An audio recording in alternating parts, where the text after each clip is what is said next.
Olá, queridos e queridas alunas. Eu sou o professor Aurino, professor de História. Primeiramente, eu quero agradecer esse momento de estar aqui, nesse momento tão difícil, de passar um pouco do conhecimento para vocês.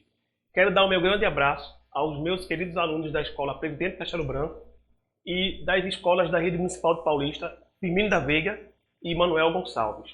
O nosso tema de hoje, direcionado para os alunos do 6º ano, é Roma Antiga. Depois que vocês observaram o esplendor da civilização grega, vamos fazer uma análise da chamada Roma Antiga, ou a civilização romana. Como vocês podem observar na imagem, aí está a capital da Itália atual, onde vocês podem observar a relação passado-presente através dos prédios antigos e da nova cidade. Pode observar ao fundo da imagem o Coliseu, próximo do Coliseu, aí o Fórum Romano, que atualmente Fórum significa, para nós, das sociedades contemporâneas, o Tribunal de Justiça. Era no Fórum onde acontecia, na realidade, toda uma movimentação cotidiana do povo romano na cidade de Roma. A localização e o povoamento da civilização romana. A Península Itálica, esse formato de bota aí, onde hoje é a Itália.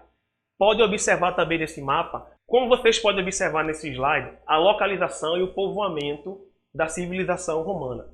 Pode observar também nesse mapa a diversidade de povos que povoavam essa região. E, consequentemente, com isso, com esses povos que habitavam essa região, uma diversidade cultural existente na Península Ibérica, até mesmo antes da formação da cidade de Roma.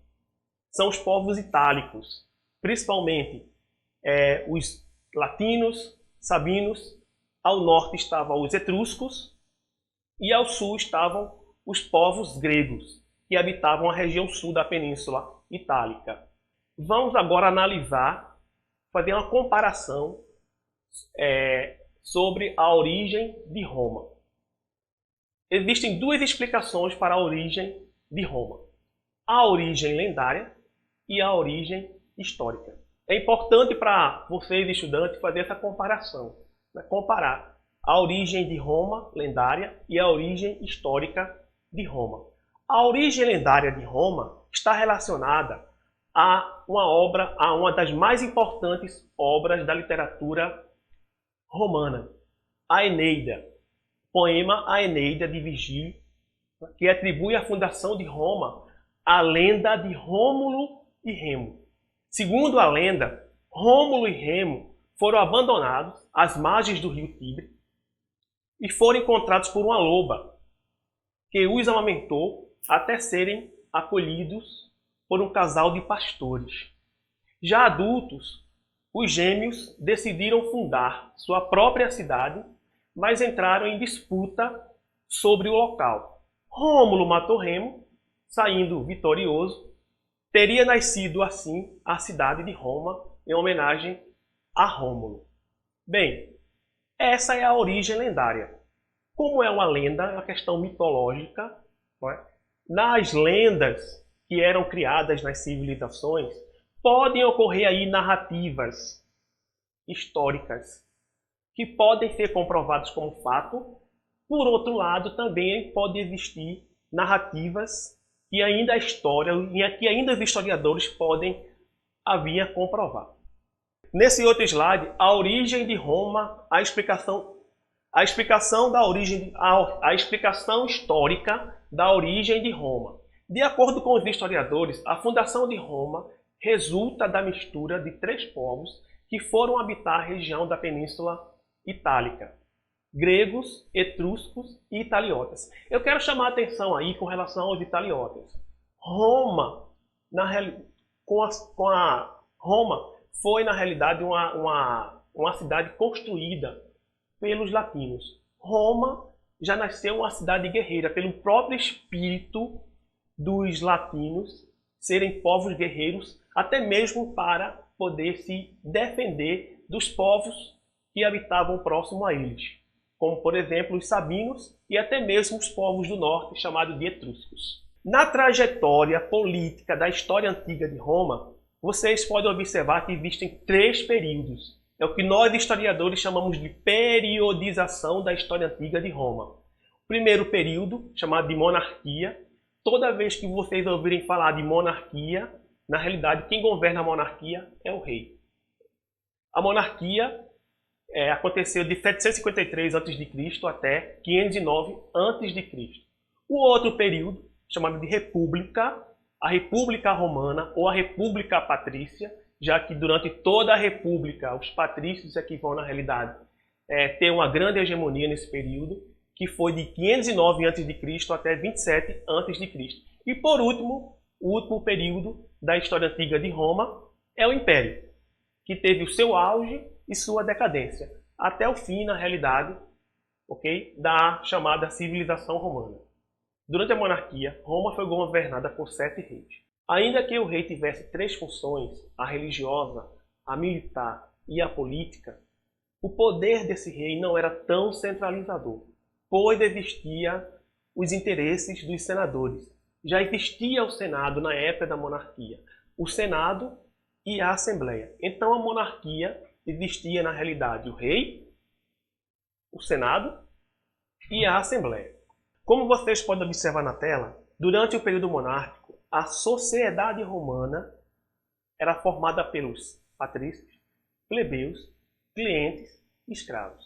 Os patrícios eram a elite de Roma, eram os grandes proprietários de terra, detentores dos direitos políticos.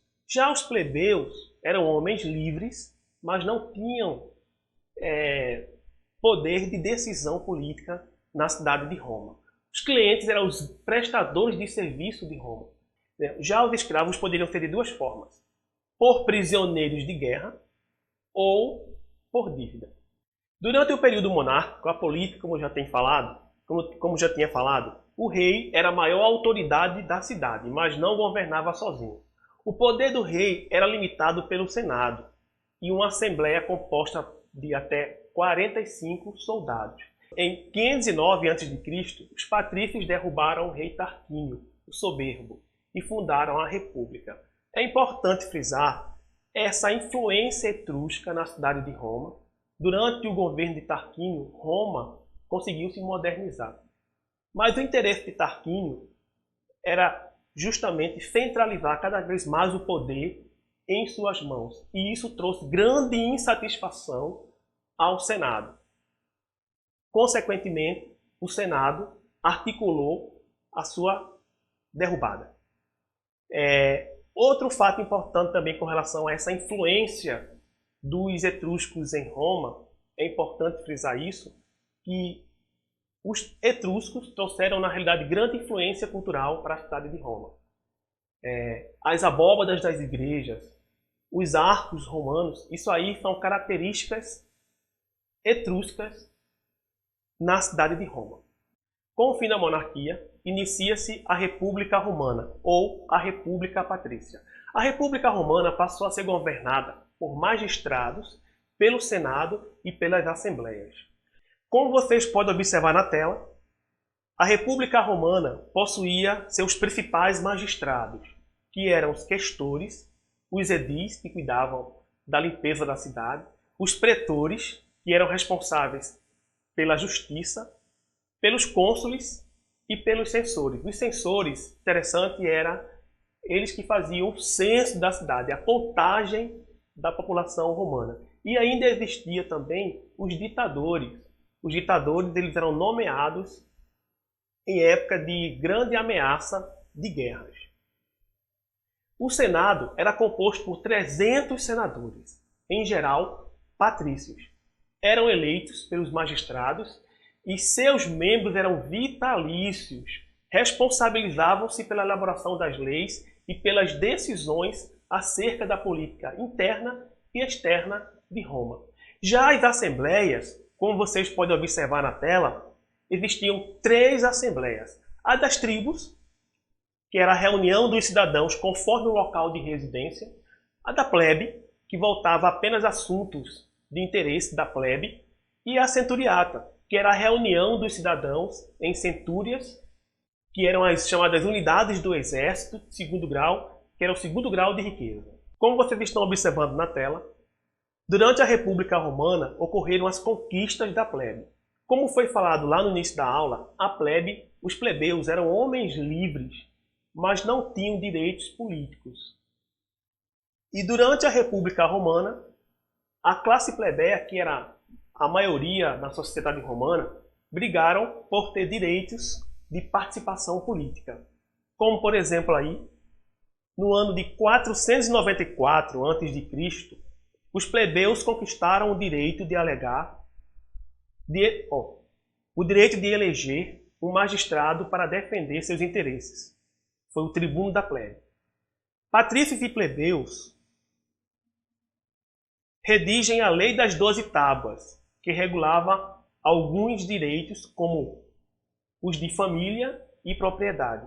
Isso aconteceu em 450 a.C. Em 367 a.C., os plebeus conquistaram o direito de se candidatar ao cargo de cônsul, que era um órgão da magistratura romana. Em 326 a.C., fim da escravidão por dívida, principal queixa dos plebeus pobres. E em 286 a.C., os plebiscitos, decisões tomadas pela plebe em suas assembleias, ganham força de lei para todo o povo. Ainda existiu também a chamada Lei da Canuleia, onde os plebeus conseguiram o direito de casamento, né? Era proibido na época em Roma o casamento entre patrícios e plebeus. E através da Lei da Canuleia, os patrícios conseguiram mais esse direito, a permissão de casamento entre patrícios e plebeus. Bem, durante a República Romana, os romanos se interessaram nas conquistas, as chamadas conquistas romanas. É importante frisar nesse momento que essas conquistas romanas tiveram duas fases.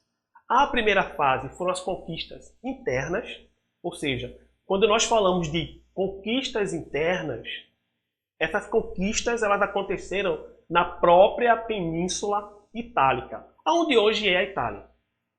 Ok? Então essa é o que na realidade são os interesses iniciais da primeira fase das conquistas romanas durante a República Romana. A primeira fase são as conquistas na própria Península Itálica. E quais eram os objetivos dessas conquistas internas?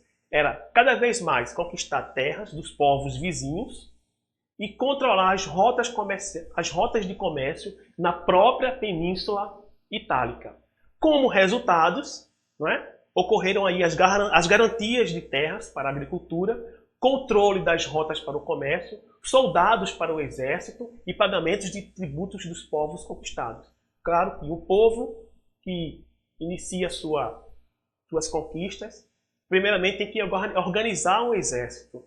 Mas o importante nesse período é que o soldado que se alistava no exército romano, era ele quem bancava, na realidade, suas armas. Ok? Como vocês podem observar na tela, a segunda fase se caracteriza pelas conquistas externas. O que ocorreu? As chamadas guerras púnicas entre Roma e Cartago. Essas guerras aconteceram entre os anos de 264 a.C. até 146 a.C. E todas as guerras púnicas tiveram 3 fases, e todas as 3 fases foram vitoriosas. Os romanos saíram vitoriosos. E diante da vitória dos romanos, que arrasaram a cidade de Cartago, era essa a ideia, era a destruição de Cartago. Ok? Após a destruição de Cartago, vieram as conquistas das terras do leste, a Macedônia, a Grécia e parte da Ásia Menor. No século I a.C., os romanos, sob o comando do general Júlio César, conquistaram a Gália, invadiram o Egito e o norte da África. Ainda na tela, vocês podem observar aí nesse mapa as chamadas conquistas romanas. O interesse aí de garantir o comércio marítimo no mar Mediterrâneo, ok? As terras da República já estavam bastante avançadas. Imagine aí, não é? A questão da administração republicana. que tem que ser bastante eficiente para controlar todo esse território, o que não vai ser. Na realidade, a ineficiência administrativa da República Romana que vai fazer com que as crises da República comecem a aparecer. Quais foram as consequências da expansão romana? O enriquecimento do Estado romano através de impostos, terras e outros bens. Fortalecimento de um novo grupo social, o dos cavaleiros. Também o surgimento dos nobilitas. Os nobilitas foi, na realidade, a junção de patrícios ricos com os plebeus que enriqueceram durante as conquistas romanas. Outra consequência, o grande aumento do número de escravos, prisioneiros de guerra, e a grande concentração de terras conquistadas nas mãos de poucos. Observando na tela a crise da República Romana, podemos citar 3 fatores da chamada crise da República Romana. Como vocês estão observando, a resistência à escravidão, a luta pela terra e a ascensão dos militares. A resistência à escravidão, podemos citar a chamada Revolta de Espartacus. Espartacus foi um escravo que organizou uma tropa, um exército de escravos a favor da liberdade. É importante frisar que a revolta de Espartacus não foi uma revolta contra o Estado romano, e sim a favor da liberdade. O outro fator foi a luta pela terra. A terra em Roma era uma questão complicada, porque existia, na realidade, uma grande concentração de terras nas mãos de poucas pessoas. Ok? Então, quando isso acontece, quer dizer que existem muitas pessoas que não possuem nem mesmo um pequeno lote de terra para plantar. Então, o que caracterizou essa luta pela terra? Em 2 momentos diferentes, em 2 momentos distintos, os 2 irmãos, os irmãos Graco, Tibério Graco e Caio Graco, como eu já tinha falado, foram em 2 momentos distintos, em 2 momentos diferentes. Tibério Graco, que foi tribuno da plebe, aí em 133 a.C., ele propôs a chamada reforma agrária. Diante da proposta de reforma agrária, Tibério Graco e Caio Graco obtiveram insatisfações do Senado e ambos foram assassinados. O outro fator aí que vocês podem observar é a ascensão dos militares durante a República Romana. Podemos destacar o general Mário, que promoveu uma reforma militar, ou seja, com essa reforma militar, ocorreu aí a chamada profissionalização do exército romano. Os soldados romanos passaram a receber salários e até mesmo suas armas, suas vestimentas passaram a ser bancadas pelo próprio Estado romano. No ano 8 a.C., Sila aclamou-se ditador, mandou matar os partidários de Mário e, em um momento de conspirações e assassinatos, tomou conta de Roma. Nesse momento, vamos observar um período de transição para a saída da República e início do Império. O primeiro triunvirato, composto por 3 generais, Júlio César, Pompeu e Crasso. Lembrando que esses 3 generais tinham apoio do Senado. Era como se fossem 3 formas de administrar a República Romana, diante de sua ineficiência administrativa. Foi um acordo entre os 3 generais pelo qual se comprometiam a ajudar o outro para controlar o poder em Roma. Crasso foi assassinado. Pompeu articulou a queda de Roma junto aos senadores. E Júlio César e Pompeu travaram uma das maiores guerras civis de Roma, vencida por Júlio César, que entrou com um grande triunfo na cidade de Roma e passou a governar Roma como se fosse um ditador. E essa forma de governar como ditador, ele causou uma grande insatisfação com relação ao Senado. Estendeu seu governo por 2 anos como ditador, ok? E isso fez com que os senadores pensassem que Júlio César tivesse ser o rei de Roma. E falar em rei nesse momento era complicado, pois se pensava em que Júlio César poderia querer voltar à monarquia. Daí a articulação dos senadores em assassinar Júlio César.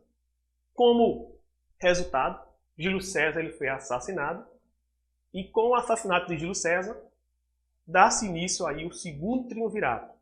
Outros 3 generais, dessa vez Caio Otávio, Marco Antônio e Lépido. Caio Otávio, sobrinho de Júlio César, Marco Antônio, que tinha sido um general de Júlio César, e Lépido, um amigo próximo a Júlio César. O segundo triunvirato foi, na realidade, a transição, podemos dizer, imediata para o início da República. Lépido, pela sua ineficiência administrativa, foi deposto e trava-se uma nova guerra civil entre Caio Otávio e Marco Antônio. Marco Antônio, considerado um traidor de Roma por Caio Otávio, já que Marco Antônio governava a região do Egito, que envolveu com Cleópatra. Então, essa guerra civil fez com que Caio Otávio vencesse o exército de Marco Antônio e Cleópatra. Ambos se suicidaram. Caio Otávio, com o apoio do Senado, foi condecorado com 3 títulos. O primeiro de Pontífice Máximo, ou seja, líder religioso. Depois, príncipe, como se fosse o primeiro cidadão romano. E imperador. Com a condecoração de Caio Otávio sendo imperador de Roma, começa a partir desse momento o Império Romano, ou seja, a última trajetória política da Roma Antiga, da história de Roma Antiga. Ok? Então, o imperador ele concentrava todos os poderes, ok? Diferentemente da monarquia, onde o rei ele governava, mas grande parte da decisão política vinha do Senado, ok? Já no Império, o poder está centralizado nas mãos do imperador. O Império Romano nós podemos dividir em 2 partes. O Alto Império, que vai do século I ao III, ok? Foi o grande auge, ocorreu aí a expansão territorial máxima e o grande afluxo de riqueza mediante essa expansão territorial máxima do Império Romano. E a outra fase foi a fase do Baixo Império, que vai do século III ao século V. Aí é onde vem a sua decadência, o fim das conquistas territoriais, a crise do escravismo. O governo do imperador Otávio Augusto. Primeiro ponto, definiu os limites do Império Romano e enviou tropas para proteger suas fronteiras.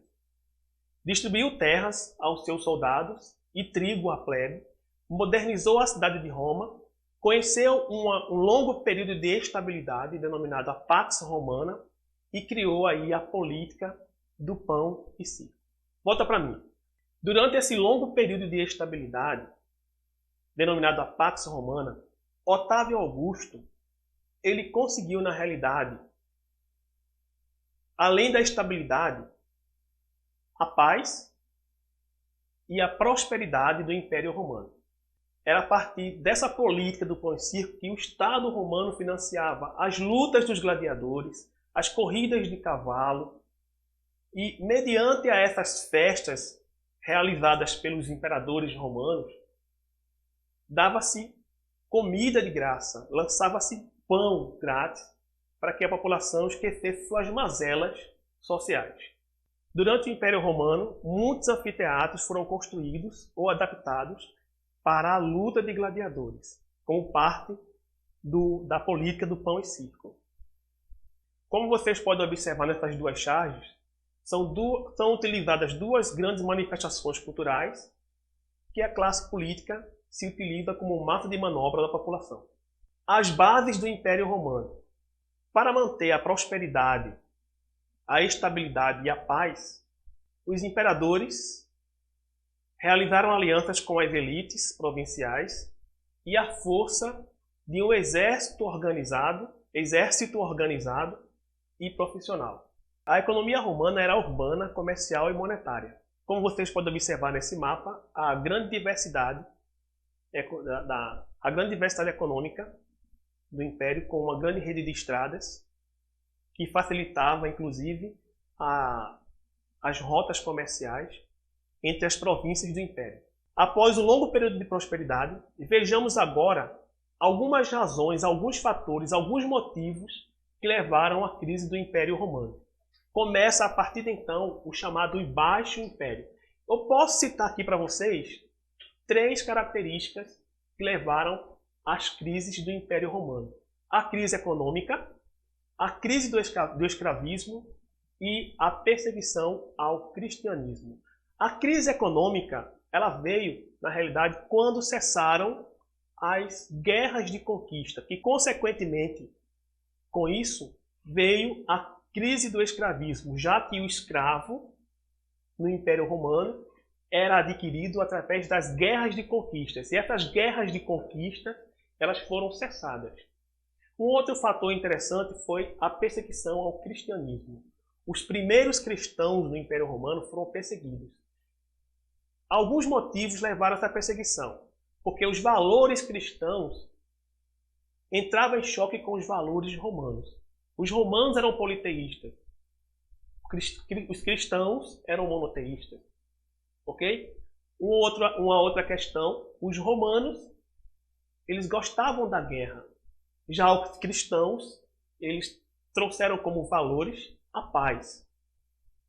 Dentro do Império Romano, a desigualdade imperava. Já os cristãos, eles trouxeram como ideia para o cristianismo a questão da igualdade. Então, os valores, eles se chocavam. Diante disso, os primeiros cristãos em Roma foram perseguidos. Mas cada vez mais que os cristãos eram perseguidos, o cristianismo crescia.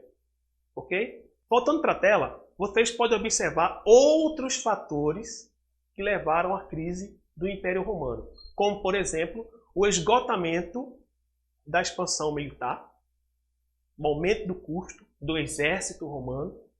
Lembrando que nesse período, os imperadores já tinham autorizado a entrada de soldados de povos ditos não romanos, aqueles povos que os romanos chamavam de povos bárbaros.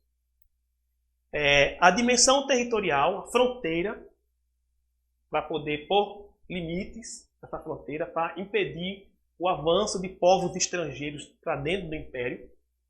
As guerras civis, que causou uma grande instabilidade política, não é? Pressionando os povos que foram dominados pelos romanos. A crise do escravismo, como eu já tinha falado, mediante a cessão, o fim das guerras de conquista. A riqueza de Roma vinha pelas guerras de conquista. Como as guerras de conquistas cessaram, também acabou com isso aí, não é? A aquisição de escravo. A mão de obra escrava, que era a base econômica do Império Romano, passou a ficar escassa. Ok? O escravo passou a ficar caro. E isso causava muito custo ao Estado romano. Outra questão, o arrendamento de terras. O colonato. A lei do colonato, que daqui a pouco eu vou explicar um pouquinho para vocês quem criou. Qual foi o imperador que criou essa lei do colonato. O crescimento do cristianismo, como já tinha falado. A crise econômica, ou seja, menos produção, a desvalorização da moeda romana e a alta de preços. O retorno aos campos, a questão aí do ruralismo, o ruralismo autossuficiente e as migrações e invasões germânicas. Mas não só germânicas, mas as migrações eslavas e as migrações dos povos mongóis. Ainda na tela, alguns imperadores criaram, né, algumas tentativas para salvar o Império Romano. Como, por exemplo, aí, Diocleciano, que editou aí a Lei do Máximo, a fixação de preços e salários, criou aí a tetrarquia, ou seja, uma descentralização política provisória, não é? Tetrarquia, porque o império foi dividido em 4 partes, não é? 2 Augustos e 2 Césares. Era, na realidade, uma forma de administração temporária para diminuir as crises do Império Romano. Outro imperador, Constantino, realizou aí o Edito de Milão, que deu aí a liberdade de culto aos cristãos, criou uma nova capital para o Império Romano, Constantinopla, a atual Istambul, era a segunda capital do Império.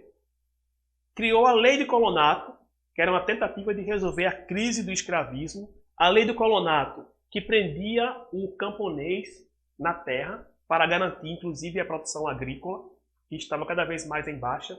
Daí a questão do alto custo, né, dos preços no Império Romano. Teodósio tornou o cristianismo a religião oficial do Império. Perceba aí o crescimento do cristianismo dentro do Império Romano, desde a perseguição. Não é? Lembrando que atualmente essa questão de perseguição religiosa está relacionado à intolerância religiosa, né? A questão dos valores.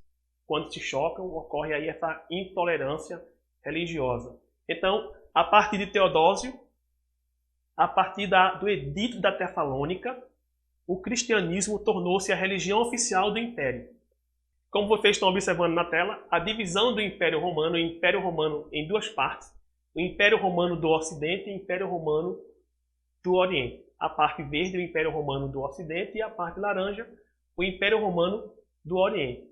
O Império Romano do Ocidente com capital em Roma e o Império Romano do Oriente com capital em Constantinopla, a atual Istambul. Para finalizar, as contribuições romanas, o que nós chamamos de legado, o legado romano, né? As línguas, português, as línguas de origem latina, né? O latim era o idioma oficial do Império Romano, ok? A língua portuguesa, o espanhol, o francês, o italiano, o português, como disse Olavo Bilac, a última flor do laço, inculta e bela. A engenharia romana, como as casas de banho, as estradas e os aquedutos. O direito romano, a literatura de Cícero, de Virgílio, de Ovídio, Tito Livio.